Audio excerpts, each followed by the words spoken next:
quando envolvidas no ato de torcer na arquibancada, ou quando organizadas em uma torcida, elas têm uma organização coletiva. Elas fazem parte de uma mesma coisa. E a partir disso, podem se mobilizar e podem, inclusive, criticar o padrão de consumo que tem no futebol. A torcida organizada é uma forma de tentar. Não somos só meros consumidores de futebol, queremos participar disso. Isso nos diz respeito.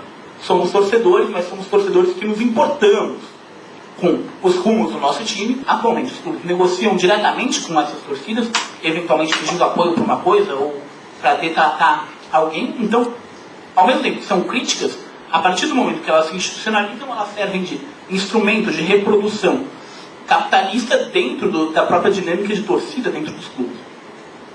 Aquilo faz parte da vida delas, elas querem tomar controle daquele aspecto da vida delas. Aparentemente parece algo bom. Mas a gente pega, por exemplo, o caso do Zenit. Alguém aqui já ouviu falar do Zenit?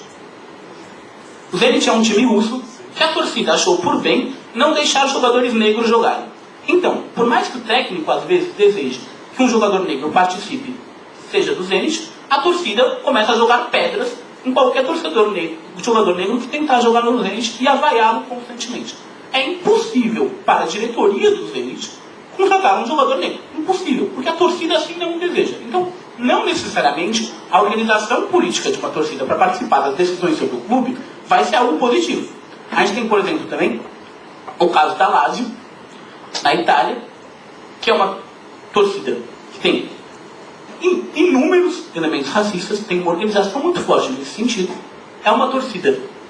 A Lazio era o time que o Mussolini torcia, então tem setores da torcida que levam faixas do Mussolini, e acham que a Lazio deve honrar a sua tradição de ter apoiado o Mussolini e seguir com uma política racista e fascista. Existe, mesmo dentro da Lazio, existem torcedores que são contra isso, que se opõem a isso. Ainda na Itália, a gente pode pegar o exemplo de um time que se opõe claramente à Lazio, e é um clássico fervoroso, que é o Livorno. O Livorno é um time comunista na Itália, era o time que o Gramsci torcia, e o Livorno tem também muito orgulho de sua história, e leva faixas do Gramsci, do Che Guevara, do Lenin, entre outros, e canta músicas comunistas na sua torcida. É um exemplo de uma participação política, de se orgulhar das origens do time e tentar fazer com que o time mantenha esta tradição. Em parte que se opõe também a outro time, mas é uma tentativa de mobilização política diretamente esquerdista, transformadora, o que não necessariamente é a regra do futebol.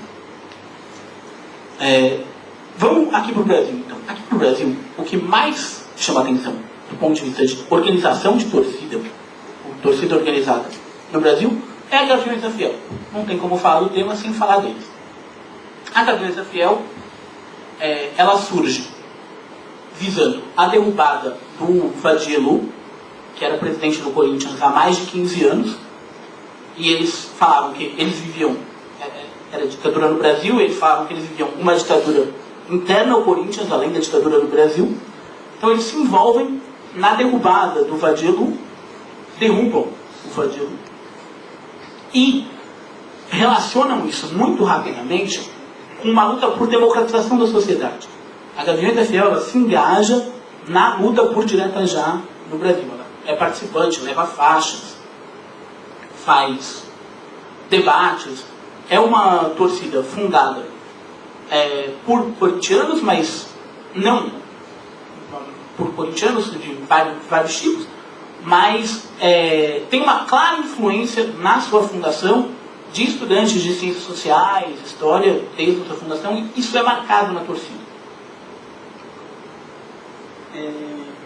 A gente tem, hoje em dia, na Gaviões da Fiel, um movimento que é controverso. Desde a década de 80, tem a participação da Gaviões da Fiel no Carnaval, e a participação no Carnaval envolve um volume de dinheiro considerável, e isso passa a provocar certas rupturas e tensionamentos dentro da torcida. Isso culmina com um racha. O grupo mais ligado à diretoria do carnaval do que à prática de torcida em estádio, consegue ganhar as eleições, e o grupo que era mais ligado à torcida, à prática de ir em estádio, se separa. Isso é importante, eu já vou retomar, por causa do seguinte: esse grupo que se separou hoje em dia foi o grupo que foi direção da Gaviões por bastante tempo. E eles iniciaram uma aproximação muito grande da Gaviões da Fiel com os movimentos sociais, notadamente com o MST. A Gaviões da Fiel fez alguns atos de apoio ao MST, participa atualmente uma parte da Unidos da Lona Preta, que é a bateria do MST. E fez campanha de solidariedade, campanha de apoio, levou faixa. Então, é uma torcida que se preocupou com isso. Esse grupo que atualmente fundou um movimento próprio, que é o Movimento da Rua São Jorge, continua mantendo esse apoio ao MST, participou também, ainda enquanto era diretoria da Gaviões, das movimentações contra o aumento de passagem das tarifas de ônibus em 2006, e é um grupo que identifica a torcida organizada como um movimento popular e que tem que se aliar com outros movimentos populares. Mas, ao mesmo tempo, esse grupo vive uma contradição gigante. Por quê? Desde 1990, as músicas de violência, que incitavam a violência contra outros clubes, não existiam mais na Gaviões da Fiel. As Gaviões da Fiel tinha trocado essas músicas por músicas de incentivo ao time e, ao mesmo tempo, de contradição ao Estado. Uma das músicas falava vou lutar contra qualquer ditador, no Corinthians ou fora dele. Eles mudaram músicas que inicialmente eram de violência por um time para ser contra o Estado e de incentivo ao Corinthians. Isso na década de 90. Hoje em dia, esse movimento, que é um movimento que eu digo que é mais crítico, que é um movimento que busca o apoio de movimentos sociais, retoma as músicas anteriores aos anos 90, são músicas de violência direta contra outro time. Onde hoje em dia se cantava Corinthians joga, eu vou, esse time volta a cantar vou dar porrada, eu vou e ninguém vai me segurar. Então é uma coisa muito contraditória. Eles falam que isso se dá porque eles defendem essa violência em oposição à atual diretoria, mas é uma contradição mesmo dentro desse movimento que é mais progressista. Por fim, tem um time que tem uma história completamente à parte do Brasil, que é o Ferroviário do Ceará, que é um time que tem uma torcida que chama Ultras da Resistência Coral, que é uma torcida claramente, nomeadamente anticapitalista, que leva nas suas faixas nem guerra entre torcidas, nem paz entre classes, e que um dos cantos é Ferroviário, o orgulho do movimento operário, mas o Ferroviário é um time que se orgulha das suas raízes operárias. É o terceiro time da capital cearense, mas é um time menor, de menor expressão, mas que tem essas características muito bem definidas aqui no Brasil.